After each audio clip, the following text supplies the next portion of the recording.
बेकायदेशीर कत्तलींकरिता गोवंशाची वाहतूक करणारे वाहन पकडले.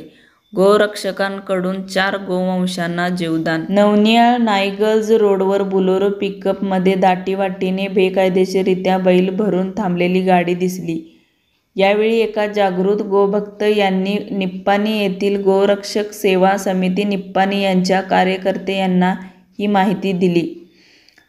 यावेळी सांगली येथील मानद पशुकल्याण अधिकारी अंकुश गोडसे यांनी गोरक्षक सेवा समिती निप्पाणीचे सागर श्रीखंडे आणि 112 हेल्पलाईनला कॉल करून गाडी पोलिसांच्या स्वाधीन केली.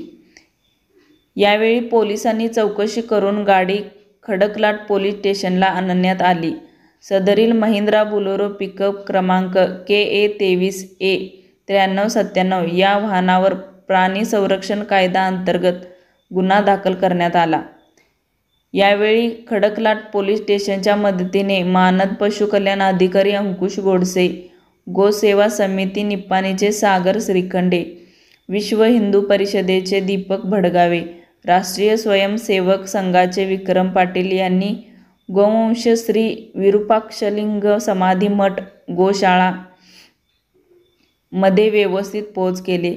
यावेळी मानद पशुकल्याण अधिकारी अंकुश गोडसे यांनी सांगितले की गोमाता आणि गोवंश यांची मोठ्या प्रमाणात बेकायदेशीररित्या हत्या देशभर होत आहे.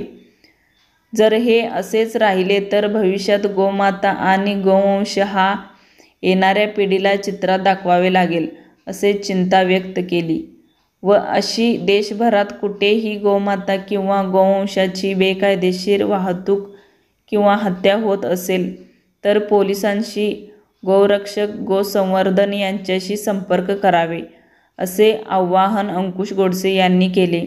यावेळी गोसेवा समिती निप्पाणीचे युवराज पाटील, नंदेश दलगे, विनायक खवरे, अजित पाटील, विक्रम जाधव, संजय कोलकर, रोहित पाटील, सतीश पाटील, प्रसन्न कुलकर्णी, रोहित शिंदे, अतुल हजारे, शुभम पटेल, पार्थ शितोळे, प्रथम महाजन, दर्शन मोरे, प्रथम चंदुलकर यांचे गोवंश वाचवण्यासाठी विशेष सहकार्य लाभले.